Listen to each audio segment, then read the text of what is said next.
የተከበራችሁ ተመልካቾች እንደምን ሰንብታችኋል? ሻለቃ ዳዊት ወልደ ጊዮርጊስን ለማመስገን ያዘጋጀነው ፕሮግራም ክፍል 1ን ያጠናቀቅነው ለማስታወስ ሻለቃ ማሞ ለማ በሰጡት አስተያየት ነበር። ዛሬ ክፍል 2ን ይዘን ቀርበናል።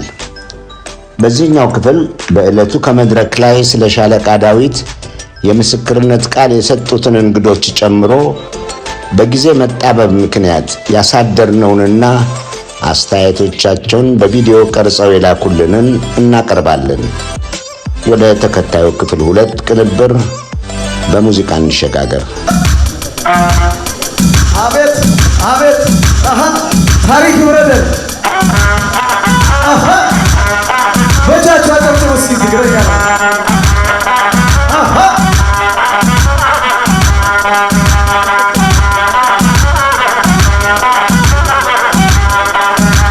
ታሪክ ይፍረድ እውነት ይፍረድ ጊዜ ይፍረድ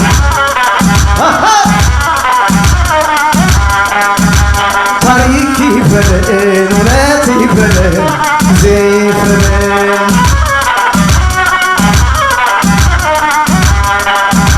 የነበረው ቀርቶ ያልነበረው ሆነ የሰራነው ስራ እንደማከረ በብዙ ዘመናት የሰራነው ስራ እንደምን ሆኖ ሲያመጣ ኪሳራ በጥፋት ላይ ጥፋት በችግር ላይ ችግር በስደት ላይ ስደት በጥፋት ላይ ጥፋት እንዲህ ከሆነ የከሆነ ታሪክ ይፍረድ እውነት ይፍረድ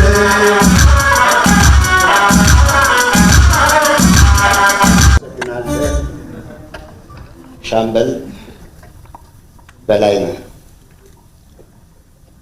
ሻለቃ ዳዊት ወልደ ጊዮርጊስ በሀገር ቤት በበርካታ የተለያዩ የመንግስት መስሪያ ቤቶች መስራቱን በተደጋጋሚ ገልጸናል።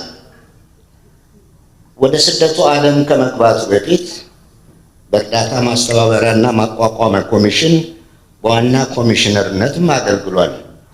አብረነው ከተሰማራን ሰራተኞችም የምስክርነት ቃላቸውን የሰጡ ብዙዎች አሉ።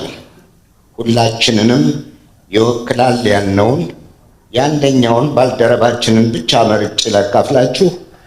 እንዲህ ይላል። የተፈጥሮ አደጋው ያደረሰውን ጉዳት ለመቋቋምና አደጋውን ለመከላከል የተቋቋመው የእርዳታ ማስተባበሪያና ማቋቋሚያ ኮሚሽን ያኔ እማማ እኮ ነበር የምንለው ባጭሩ ስሙ እስከተቀየረበት 1984 ዓመተ ምህረት ድረስ 4 ኮሚሽነሮች ተመድበውለት ነበር።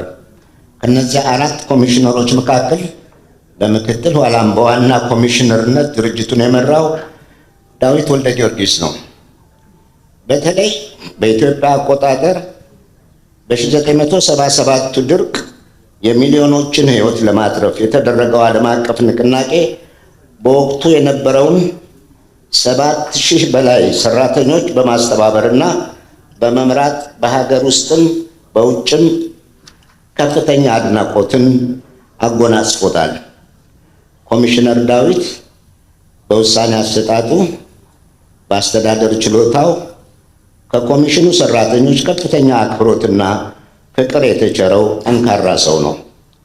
በዚያን ጊዜ ከተከናወኑ ታላላቅ ፕሮጀክቶች ውስጥ ብዙ 100,000 ኩንታሎችን የሚይዙ የእህል ማከማቻ መጋዘኖች የተሰሩ ሲሆን የአየር ትራንስፖርት ተደራሽነትም እጅግ አስፈላጊ ስለነበር ከመላው ዓለም የተገኙ 40 አውሮፕላኖችና ሄሊኮፕተሮች ለ2 ዓመታት ተሰማርተው ሰርተዋል። በተጨማሪ 2 ዳሽ 6 አውሮፕላኖችም ተገዝተው ድጋፍ ሰጥተዋል።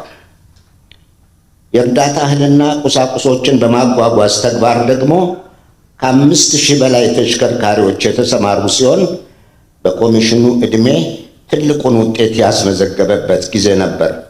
ይህም በወቅቱ በነበርን ሰራተኞች ሕሊና ውስጥ እስከ መጨረሻው ተቀርጾ ይኖራል።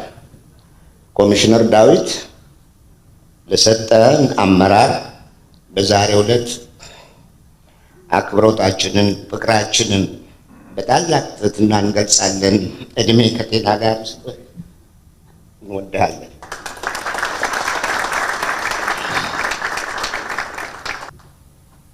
አምባሳደር ብርሃነ መስቀል ነጋ ቀጣዩ ስለ ሻለቃ ዳዊት የምስክርነት ቃል የሚሰጡ ናቸው። አብረውን ይገኛሉ። እዚሁ በኒውዮርክ የተባበሩት መንግስታት ድርጅትና በበርካታ ሀገሮች የኢትዮጵያ ዲፕሎማት ሆነው ሰርተዋል። እርሳቸው እንስማ። አንድ ሁለት ነገሮች እንደው ስለ ሻለቃ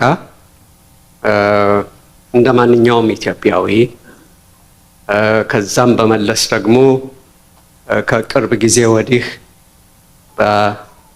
ባለን ግንኙነቶች አብረን በምንሰራቸው ጉዳዮች በመመስረት እንደው ያለኝን ግንዛቤ ከሌሎችም ከሰማሁት መጽሐፎቻቸውንም አንብቤ ካገኘሁት እንደው የራሴው ትምህርት ከዛ በመነሳት እሱን ነው ማጋራት የምችለው። እንግዲህ ቅድም እንዳልኩት ያው ውጭ ጉዳይ ሚኒስቴር ከ40 ዓመት በፊት ነው የገባሁት። ማለት ያ ልክ ሻለቃ ከውጭ ጉዳይ ብቻ ሳይሆን ከኢትዮጵያ መንግስት አገልግሎት ሲወጡ ሀገር ጥለው ሲወጡ ነው ማለት ነው። እና ውጭ ጉዳይ በነበርኩበት ጊዜ አንድ ነገር የተረዳሁት ነገር ቢኖር እንግዲህ በደርግ ጊዜ ነው። በዛን ወቅት የዲፕሎማሲው የኢትዮጵያ ዲፕሎማሲ ሪል ትልቁ ትኩረት የነበረው የሀገሪቷን አንድነት እና ሉዓላዊነት ማስከበር የሚለው የዲፕሎማሲው ራሱ ትልቁ ስራችን ውጪ ያለ ነው። በዛ መስመር የምንሰራው ያ ነው። ዩኤን መጥቶ ቢታይ በተለያየ መንገድ የምንሰራቸው ነገሮች ሌላ ብዙ ነገር አይታይም። ያው ቀዝቃዛው ጦርነት የሚባል ነው አይደለም፣ የሶሻሊስት ካምፕም ስለሆነ በዛ ጊዜ የነበረው መንግስት ግን በዛ ጉዳይ ላይ ትልቁ ትኩረታችን ሆኖ ስንሰራ እነማን ናቸው በዚህ እንደው በእኛ በዲፕሎማሲው በኩል በዛ ላይ እንደ በተለይ ለወጣቶች ዲፕሎማቶች እንደ አርአያ ሆነው የሚታዩ ሰዎች እያልን አንዳንድ ነገሮች ውይይት በሚደረግበት ወቅት የሻለቃ እውነት ድምፅ ስም ነበር የሚመጣው። እንግዲህ ብዙ ነገሮች ሊባሉ ይችላሉ፣ የተለያዩ ነገሮች ግን ውጭ ጉዳይ በዛ ጊዜ የነበረው ፕሮፌሽናሊዝም እንደው ደረጃው በዛ ደረጃ እንዲጠበቅ ብዙ ጥረት ተደርጓል። በጣም ብዙ ኋላ አሁን በኢህአዴግ ጊዜ ነው በኮታ በተለያየ ደረጃ እየመጡ እንዳለ ከውጭ ጉዳይ የኢትዮጵያን ብሔራዊ ጥቅም ከማስከበር ይልቅ የተለያዩ የሪጅኖችን ጥቅም የሚያስከብር ዲፕሎማሲ ሆኖ የወጣው። ለዛም እንግዲህ በደርግ ጊዜ ለነበረው የዲፕሎማሲው እንደም ናሽናል ኢንትረስት የሚለውን ነገር ስር ለመውሰድ የሻለቃ ሮል እንደ ምክትል ውጭ ጉዳይ ሚኒስትር ያኔ ፐርማነንት ሴክሬታሪ ነበሩ የሚባሉት ቋሚ ተጠሪዎች ነበሩ የሚባሉት ትልልቅ ሰዎችን ነበር ከተለያየ መስሪያ ቤት እያመጡ እንዲገቡ ያደረጉት። አንዱ ምናልባት ሰምታችሁ ይሆናል እንደው በኢትዮጵያ ዲፕሎማሲ ታሪክ እንግዲህ እኛ የምንሰማው በጥንት በንጉስ ጊዜ የነበሩትን እና አቶ ከተማን እና አቶ ምናሴን ሌሎችም ከዛም የነበሩትን ይሆናል። ግን ብዙ ነበሩ በደርግ ስም ትልቅ ሰዎች እንደ ፍስሐ ይመር፣ አሁን አምባሳደር ፍስሐ ይመር የሚባሉ ነበሩ። ሎየር ናቸው። በቅርቡ ከሻለቃ ጋር ስንነጋገር እንዲያውም የኔ አስተማሪ ነበሩ ከሎው ስኩል እዛ ነው ያመጣኋቸው ወደ ውጭ ጉዳይ። ትልቅ ሰው የነበሩትና ያ ነበር ትልቁ የውጭ ጉዳይን ካፓሲቲ መገንባት። ሪሊ ጥሩ በአይዲዮሎጂ ሳይሆን ፖለቲከኛ አይደሉም። አምባሳደር ፍስሐ ይመር የኢሰፓ አባል አይደሉም፣ ፖለቲካ ውስጥ አይገቡም።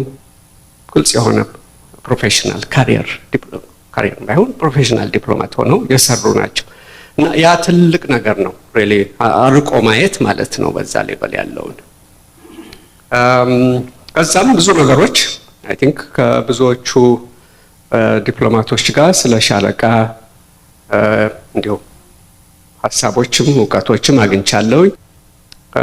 ሁልጊዜ የሻለቃ ጋር ስንነጋገር የሚያነሱልኝ ነገር ምንድነው? ኢትዮጵያ የሚል ነገር መሰረቱ እሱ ነው። ሪሊ መሰረቱ ኢትዮጵያ ነው። ኢትዮጵያን ለማዳን ያለን እድል የአማራው መዳን ነው የሚል ነው። ያ ነው እንግዲህ ኢትዮጵያዊነት ሪሊ ስሜት መሰረቱ። ብዙ ነገሮችን እንዲሁ በግንባር ለመገናኘት ሁለተኛ ጊዜያችን ነው ስንተያይ። አንድ ጊዜ እዚህ ውስጥ ለስብሰባ እንደዚሁ፣ አሁን ደግሞ ሁለተኛ። ግን በስብሰባዎች በዙም በተለያየ ነገር በስልክም እንደግል ብዙ ነገሮች ስናወራ ስንነጋገር ብዙ ትምህርቶችን ያገኘሁት። ብዙ ትምህርቶችን በዛ ሌቭል ያላቸውን ተቆርቋሪነት ያላቸውን ስሜት። ይሄ ስለ ስልጣን አይደለም፣ ስለ ሀብት ስለ መታወቅም አይደለም። በዛ ሁሉ አልፈዋል። ከዛ በላይ ምንም የሚገኝም ነገር የለም። በአሁኑ ጊዜ ደግሞ ህሊናን ከሸጠ ማንኛውም ሰው እንኳንስ በዛ ሌቭል ብዙ ማድረግ የሚችሉ ሰው ይቅርና የተፈለገው ማግኘት ይቻላል። አሁን በሀገራችን ደረጃ ግን በመርህ ደረጃ ነው ሪሊ ለህዝቡ ለአገሯ በማሰብ ነው። አይ ቲንክ ያ ነው ትልቁ ለኔ አሁን እንደው ከሻለቃ ጋር መስራታችንን በተለያዩ ነገሮች ላይ እንደ ክብርም የማየው በጣምም የሚያስደስተኝ እና እንደዚህ አይነት ሰዎችን የማይገኙ ሰዎችን እውቅና መስጠት ትልቅ ሪሊ ስራ ነው የሰራችሁት። ሁሉንም የሚያበረታታ ነው። እግዚአብሔር ይስጣችሁ። አመሰግናለሁ።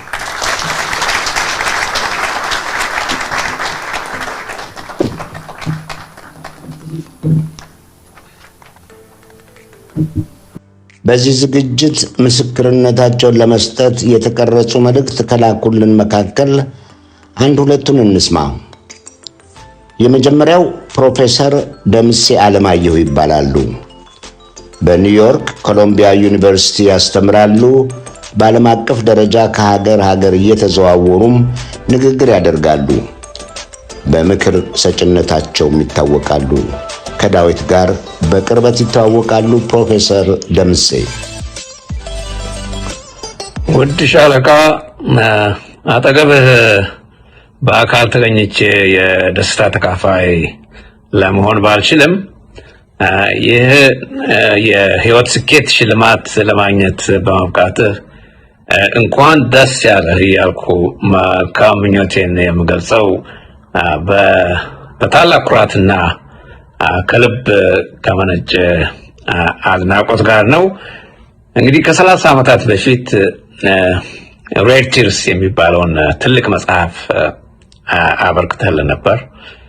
ይህም የአንድን ታላቅ ህዝብ ትግልና ጽናት ለዓለም ያሳየ ስራ መሆኑ በሁላችንም ልብ ተቀርጾ የሚኖር ነው።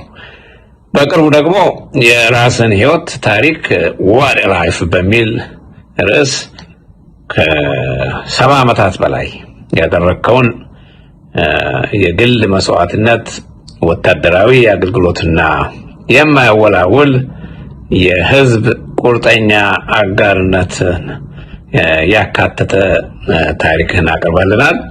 እንግዲህ ያ መጽሐፍ ደግሞ የአንድ ሰው ታሪክ መዝገብ ብቻ ሳይሆን የኢትዮጵያንና የአፍሪካን ታሪክ የቀረጹ ብዙ ክስተቶችን በሚያምር ሁኔታ የሚያሳይ ነው። ስለሆነም ሁላችንም በትውስታ ስንኮራበት የምንኖር ስራ ነው። የአንተ ህይወት የታማኝነት፣ የሀገር ፍቅርና ለዲሞክራሲ ያለህን ቁርጠኝነት የሚያሳይ ብሩህ መብራት ነው። ኤርትራ ከኢትዮጵያ ጋር እንደገና በተገናኘችበት ወቅት ቁልፍ ሚና ከተጫወትክበት የወጣት መኮንነት ጊዜ ጀምሮ በአሜሪካ የዶክትሬት ፕሮግራምህን ትተህ የአገርህን ጥሪ አክብረህ ከህዝብ ጋር ተቀላቅለህ ያበረከትከው አገልግሎት ከራስ ወዳድነትና የስልጣን ፍላጎት የጸዳና ከትውልድ ወደ ትውልድ ሲተላለፍ የሚኖር ፍጹም አኩሪ ተግባር ነው። ረሃብ በሚሊዮኖች የሚቆጠሩትን ወገኖቻችንን ሲያጠቃ በመሬት ላይ ታዋቂ የሆኑ የሙዚቃ ኮከቦችን በመሰብሰብ we are the people, we are the world በሚል የታወቀውን ዘመቻ መርተሃል። ለተሰቃየው ወገንም ተስፋ ዘርተሃል። በቀዝቃዛው ጦርነት ማቆሚያ ዋዜማ ላይ እንደ አንድ ዲፕሎማት የኢትዮጵያን የውጭ ጉዳይ ፖሊሲ መርተህ በደቡብ አፍሪካ ሀገሮች እንቀሳቀሱ ለነበሩት የነጻነት ተዋጊ መሪዎች ብዙ መመሪያ ሰጥተሃል። በስደት ላይ ያለህም ከጭቆና መፋለም እስከ ዘር ማጥፋት ወንጀሎችን በመክሰስ ብዙ አስተዋጽኦ በማድረግ ቀጥለሃል። በይበልጥም አንተን በእውነት ልዩ የሚያደርግህ የአስገኛቸው ስኬቶች ብቻ ሳይሆኑ ለወዳጆችህ ያለህ ሁለንተናዊ ክብርና ትህትና ነው። ከአመለካከት ጋር የማይስማሙ ብዙ ሰዎች ሊኖሩ ይችላሉ።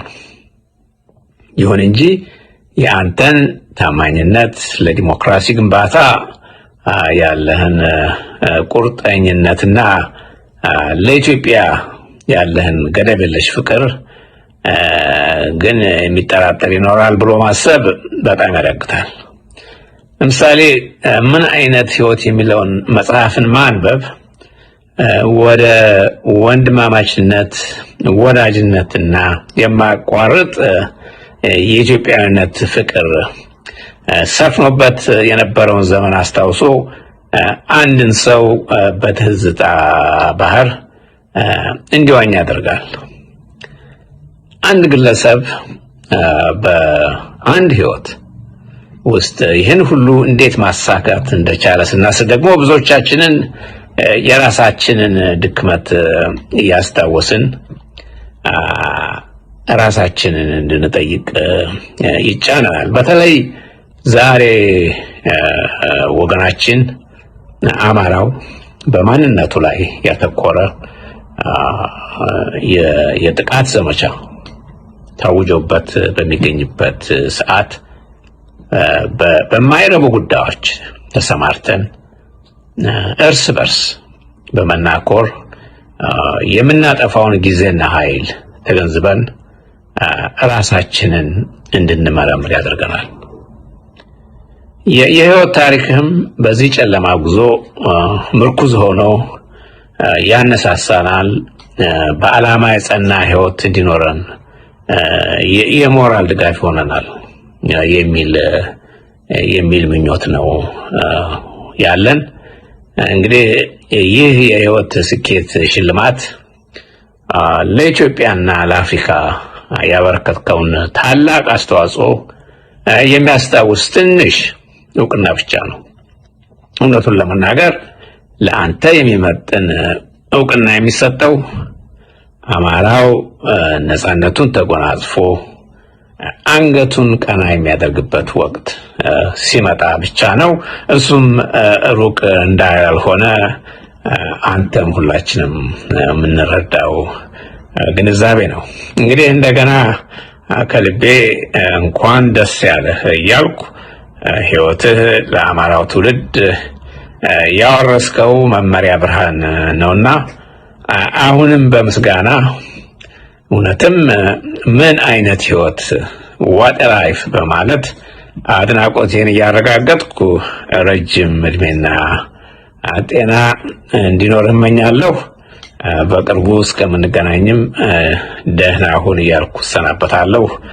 ወዳጅህ ደምሴ ነኝ። ሌላው ፕሮፌሰር በዕለቱ አዳራሽ ውስጥ የተገኙት በጊዜ መጣበብ ግን አስተያየታቸውን ማካተት ያልቻልነው ናቸው። ዴል ኮዬ ይባላሉ። ጡረታ ላይ ቢሆኑም ኦንላይን በትርፍ ጊዜ ያስተምራሉ። ከፕሪንስተን ኒው ጀርሲ ነው የዶክትሬት ዲግሪያቸውን ያገኙት። ነዋሪነታቸው ኒው ሃምፕሸር ሲሆን የሻለቃ ዳዊትን ሁለት መጽሐፍት ሬድ ቲርስ እና ዋት ኤ ላይፍን ኤዲት ያደረጉት እርሳቸው ናቸው። ፕሮፌሰር ዴል ኮይ። Hello, my name is Dale Coy, and I'm so glad to be given the chance to speak on this occasion that honors my friend Dawit Wolde-Georges. I first met Dawit almost 40 years ago in 1986, when I had finished my graduate work and was looking for a job. I'd heard from a friend that an Ethiopian government official was looking for an editor for a book he was writing, and we met, and Dawit agreed to give me a try. So for the next several months, he would send me chapters written out in longhand because he didn't type, or sometimes he would read me a chapter on a cassette tape, and I would type it out into my brand new Macintosh computer. His English is very good, but he told me, I don't have all the words. Make it dramatic. Make them see what I saw in the revolution and in the famine. That book was Red Tears, the first insider look at what was really happening in Ethiopia and Eritrea. It changed the world and is now out of print. That's why last year we worked on a second edition that is now available, or soon will be, on Amazon as a low-priced book. I found out 6 years ago when, out of nowhere, he contacted me. We had a happy reunion in Boston with our wives, and he said, I have another book that I want you to edit, my autobiography. And how could I refuse? And boy, did I find out what he'd been doing. A lot. I was never bored during the COVID years. I was editing that book, living Dawit's life over again. And as the title says, what a life. One thing that becomes very clear when you read Dawit's autobiography is how much he cares about people, those in need, those who suffered, those who mourn, those who are poor in spirit, as the Bible says. He has always cared about the Ethiopian people and Eritrean people, to be sure, who've suffered so much over the years, but not just them. His work has shown how much he cares about those in need wherever they may be, Liberia, Rwanda, Darfur, the list goes on and on. Where does this tremendous compassion come from? It clearly begins with his origins, his family. It begins with his father, Wolde-Georges Wolde-Johannes. Thank you, Dawit, for all you've done. እንግዶች ዝግጅታችን ሊገባደድ ጥቂት ጊዜ ይቀረዋል። ከዛ በፊት አስተናጋጅ ኮሚቴው ለሻለቃ ዳዊት ወልደ ጊዮርጊስ ያዘጋጀውን ሽልማት እናበረክታለን። ቀኑን ለማስታወስ ያህል የቀረበች ትንሽ ስጦታ ናት። ይህችን አነስተኛ ስጦታ እንዲያበረክቱልን ደግሞ ፕሮፌሰር ጌታቸው በጋሻውን ወደ መድረኩ እጠራለሁ። ዶክተር ጌታቸው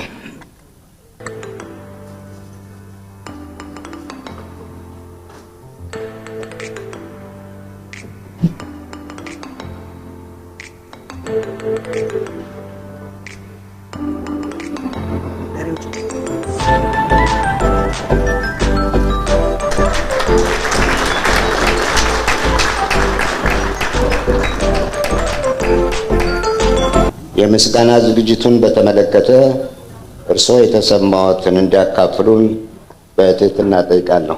ሻለቃ ዳዊት። ብዙ ወዳጆች አሉ፣ እዚህ ብዙ ወዳጆች አሉ። ግን ተደጋግሞ በውጭ ጉዳይና በእርዳታ ማስተባበሪያ ኮሚሽን ስራችንን ስንሰራ ብዙ አስተዋጽኦ ካደረጉ ሰዎች መካከል ስሙ ሊጠራ የሚገባ አንድ ሰው ስላለ ብርሃነ ደረሳ፣ አቶ ብርሃነ ደረሳን ሪኮግናይዝ ማድረግ ፈልጋለሁ።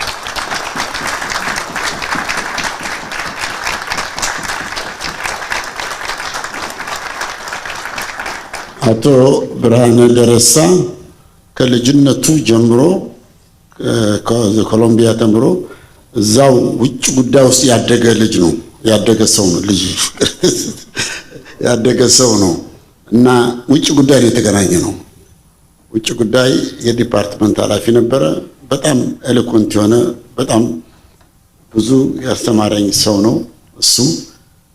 እኔ ከዛ ተዘዋውሬ ለሌላ ቦታ ሲርሱ እዛው ቆየ።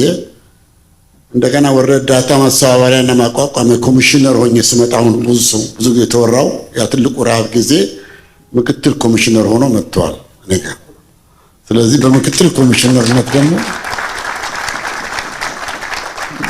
ኮሚሽነርነት ደግሞ አብረን ስለሰራን ያ ሁሉ ምስጋናዎች ሁሉ ለኔ በኔ ስም የሚወጡ ሁሉ ለሱም የሚሄዱ ናቸው። ይሄን ማሳወቅ ፈልጋለሁ። ግን በታሪክ አጋጣሚ ሆኖ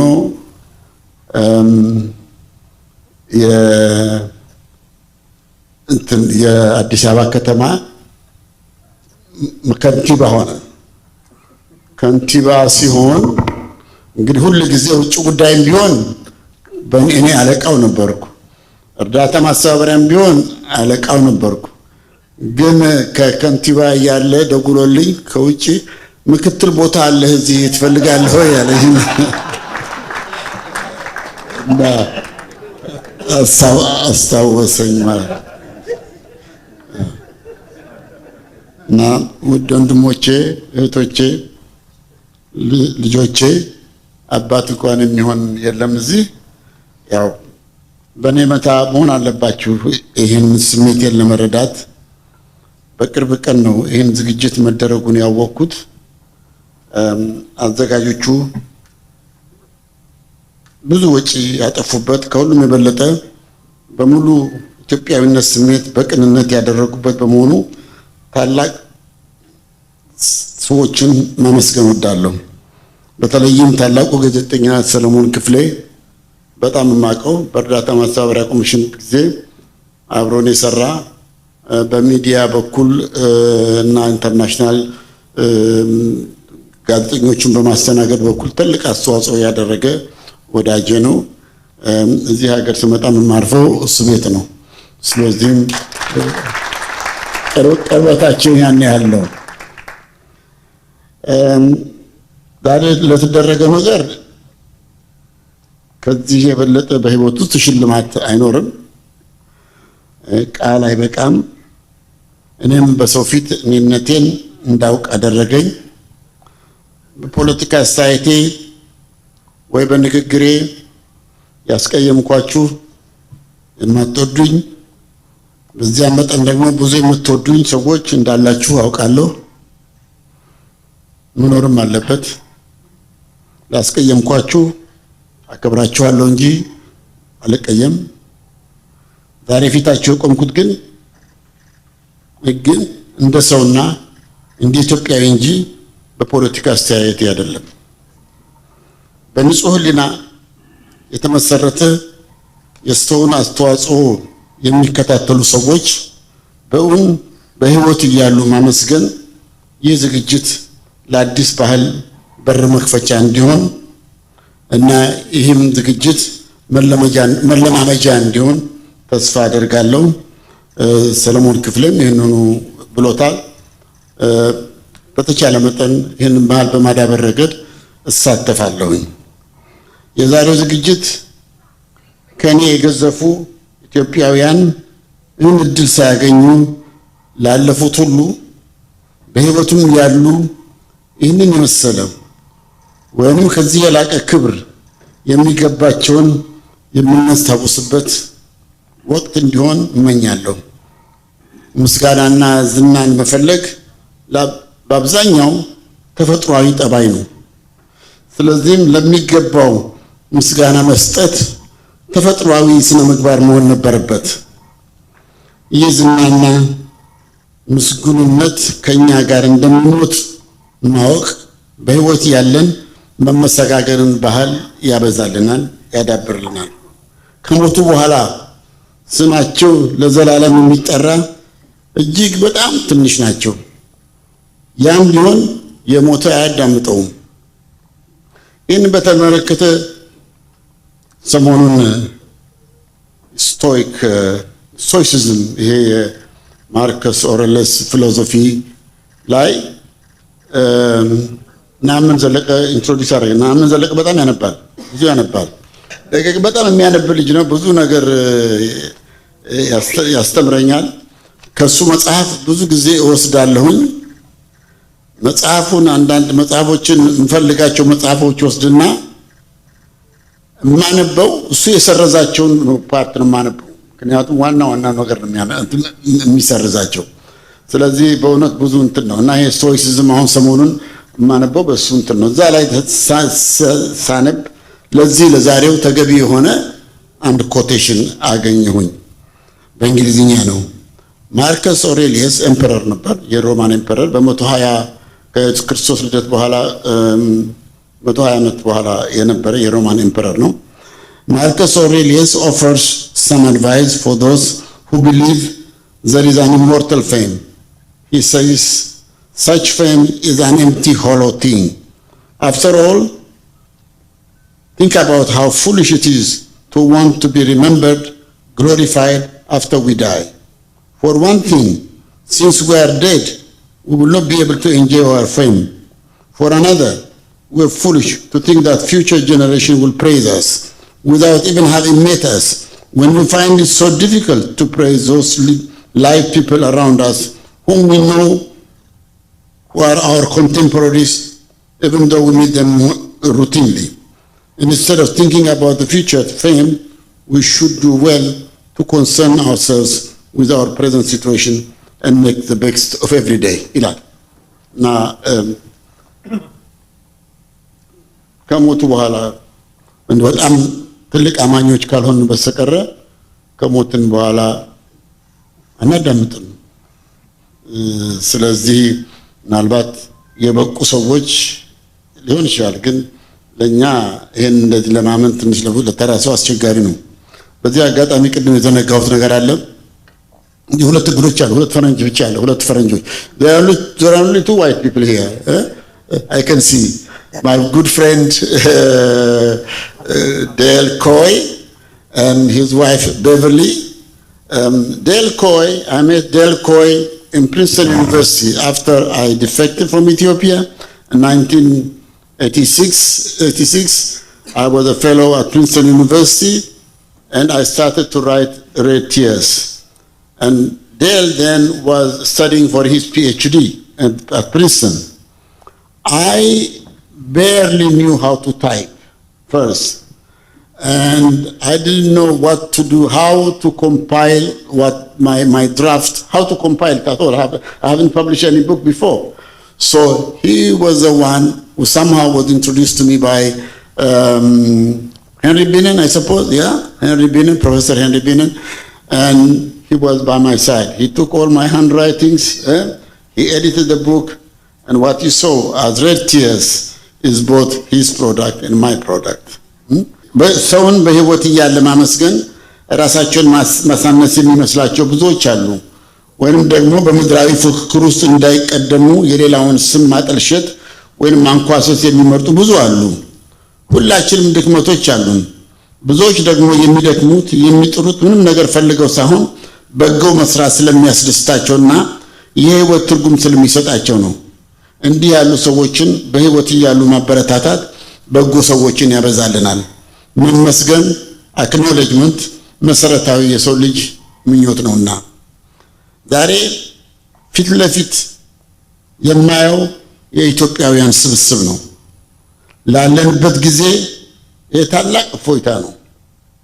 ከፊቴ ወዳጆቼን ጓደኞቼን እያየው ኢትዮጵያ ሀገራችን ያስተማረችን አንገታችንን ቀና አድርገን ባንዲራችንን ከፍ አድርገን ባንዲራችን ጧት ስትወጣ ማታ ስትወርድ ባለንበት ቀጥ ብለን ቆመን ደረታችን ነፍተን በየዓለም ዳርቻ በኩራት የተጎማመንባት በስም በታሪክ የተከበረች ዘር ሳንቆጥር ተባብረን ተዋደን በየጦሩ ግንባር አብረን የሞትንላት አብረን በአንድ ጉድጓድ የተቀበርንበት በጀግኖች ደም የተለወሰች ምድራችን ይህችን ክቡር ብዙ ጠላት የተመኛትን ግን ያላገኛትን ሀገር ቀንቶባት ተመኝተዋት እንደገና ውስጣችን ገብተው የሚያተራምሱን ይህችን የአፍሪካ ተስፋ የጥቁር ሕዝብ ኩራት የሆነችውን ሀገር ለማዳን የሚከፈለው መስዋዕትነት አንድነቷ የጠበቀ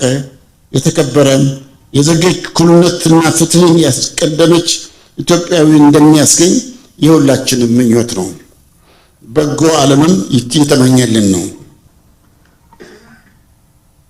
እድሜ እየገፋ ሲሄድ ለማሰብ ጊዜ ሰጠኝ። ወጣት ሆኜ ሽማግሌ ስናይ እዚያ የምንደርስ አይመስለንም ነበር። እዚያ ስንደርስ ትንሽ ደንገጥ እንላለን። ግን እድሜ የራሱ በጎ ነገሮች ጋር ነው የሚመጣው። ጥበብ ይባላል። youth is the time to study wisdom ይላሉ። old age ደግሞ is the time to practice it ይላሉ። እዛ ደረጃ ላይ የደረስኩት ይመስለኛል። የምንወጣቸው አቀበቶች ይቀላሉ። ምኞታችን ፍላጎታችን ይቀንሳል። ኑሮን በስፋት እንመለከታለን። ከኑሮ የተማርነውን እናካፍላለን። በጉልበት እንደክማለን። ለተሰጠን ሁሉ እናመሰግናለን። ወጣቱን በጽሁፍ በምክር በምሳሌነት ለማነጽ እንሞክራለን። ሞትን በጸጋ እንቀበላለን። ከሞትም በኋላ ስለምንሄድበት እንመራመራለን።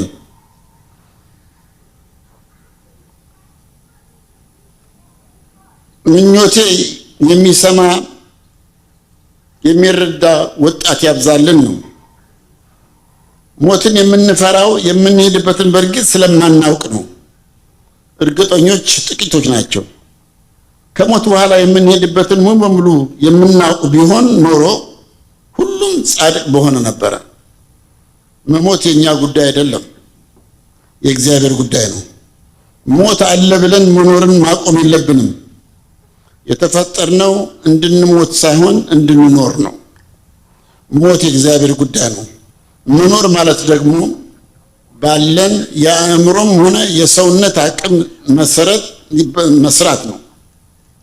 መስራት እየቻሉ አለመስራት የእግዚአብሔርን ቃል የሰውንም የመኖር ፍልስፍና የሚቃረን ነው። ስለዚህ እኔም ይሄው በዚህ እድሜ እየሰራሁ ነው። የምችለውን ከመሞከር ተቆጥቤ አላውቅም። እኔ ውጤት የምለው ሙከራዬን ብቻ ነው። ባለመሞከር ጸጸት አለ። ውጤቱ ግን ከኛ በላይ በሆኑ ምክንያቶች ስለሆነ ከዚያ ተምረን እንደገና መሞከር እንጂ ሙከራችን ስላልተሳካ የምንችለውን ከመስራት መቆጠብ የለብንም። እኔ አቅምና ችሎታ ካለኝ የምመኘውን ከመሞከር ተቆጥቤ አላውቅም። ፌለር ማለት ለኔ መውደቅ ማለት አለመሞከር ነው።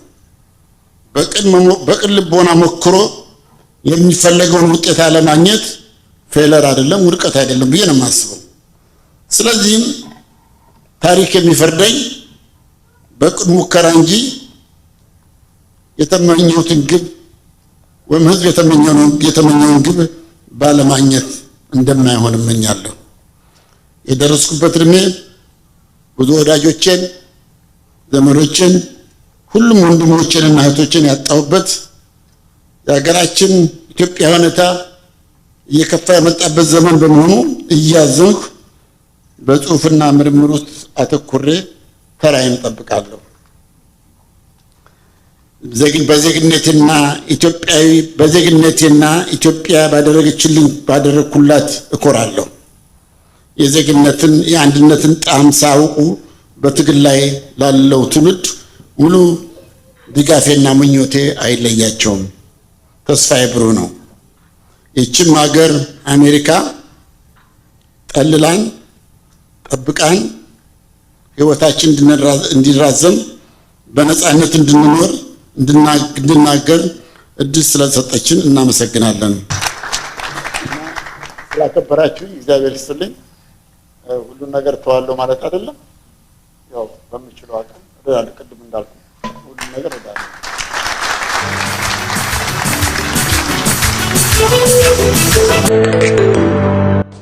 ሻለቃ ዳዊት ወልደ ጊዮርጊስን ለማመስገን የተዘጋጀውን የምስጋና ዝግጅት በመወድስ እናጠቃለው። አቶ ተፈሪ አበጋዝ ይባላሉ። ፍራንክፈርት ጀርመኒ ነው የሚኖሩት። የሻለቃ ዳዊትን የህይወት ጉዞ እከታተል ነበር ብለዋል። ተከታዩን አጠር ያለች ግጥም ልከውልናል። አንተ እኮ ይላል ርዕሱ።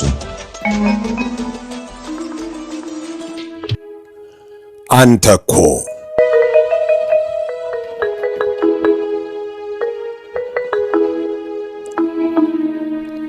አንተ እኮ ዳዊት ነህ ዛሬም ብላቴና፣ በመንፈስ ሁሌ ልጅ በሥራህ ገናና፣ የጃኖ ለባሽ ልጅ አገርን ያቀና፣ በብዕር ተሟጋች የነጻነት ፋና፣ በሐሳብ ማራኪ መቅድመ ብራና። አንተ እኮ በሙያህ የኮራህ በሥራህ የደራህ፣ ምስለ ጊዮርጊሱ ወልደ ዮሐንስ ነህ። ድንቅ የዋካ ተክል አገር በቀል ዛፍ ነህ። ድንበር ተሻጋሪ ያበሻም ሚስጥር ነህ። በኢትዮጵያ ቅኝት አፍሪካን የዘመርክ፣ ደግሞም ቆፍጣና ወታደር ጀበርና ታጣቂ፣ ነፍጥ የነቀነቀ ጠላት አስጨናቂ፣ ስልጡን ባለማረግ ኮከቦች አጥላቂ፣ በምስራቅ በሰሜን ድንበርን አስጠባቂ። እንዲያም ሲል ፋኖ ያበሻ ወኔ በኪዳን ታዳጊ፣ ቁሪሳ ታጣቂ በወንጭፍ ተዋጊ፣ ጎልያድን ገጣሚ በጥበብ አዋጊ፣ መለኛና ደፋር በእውቀት አስደግዳጊ፣ ለወገን አለኝታ ለጠላትህ አስጊ። አንተ እኮ ጥቁር አንበሳ ነህ አርቆ አላሚ፣ በአውሮፓ ወንበር ላይ ደምቀህ ተሰያሚ፣ ለአፍሪካ አለኝታ ደራሽ ተቀዳሚ፣ በሥራህ ረቂቅ በሐሳብ አስደማሚ፣ ደግሞም ለድሆች ተሟጋች ከረሃብ ገጣሚ፣ ሚሊዮን ነፍስ አዳኝ ከሞት ተፋላሚ፣ ለፍትህ ተጋዳይ ነጻነት አላሚ፣ ልብህ የገዘፈ ሥራህ አስደማሚ፣ ለአፍሪካ ኩራት ነህ ለአገር ቀዳሚ። ደራሲ ነህ አንተ የተባ ብዕርህ የሰሉ ጣቶችህ፣ ቃታ የፈለቀክ ገዳይ በቃሎችህ፣ ምንዝር ከነፍጠኛ በሰው ልብ የገነንህ፣ ዛሬም ያልተፈታ ቅኔ እየተቀኘህ፣ ለኛ ብልሃታችን ሊቃችን አንተነህ። ዛሬም ያልተፈታ ቅኔ እየተቀኘህ፣ ለኛ ብልሃታችን ሊቃችን አንተነህ።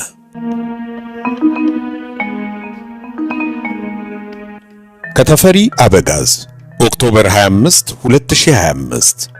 አንባቢ ኢዮብ ዮናስ። መጽሐፍትን በድምጽ በሁለት ክፍል የቀረበውን ዝግጅት የተከታተላችሁና አስተያየቶቻችሁን ያካፈላችሁ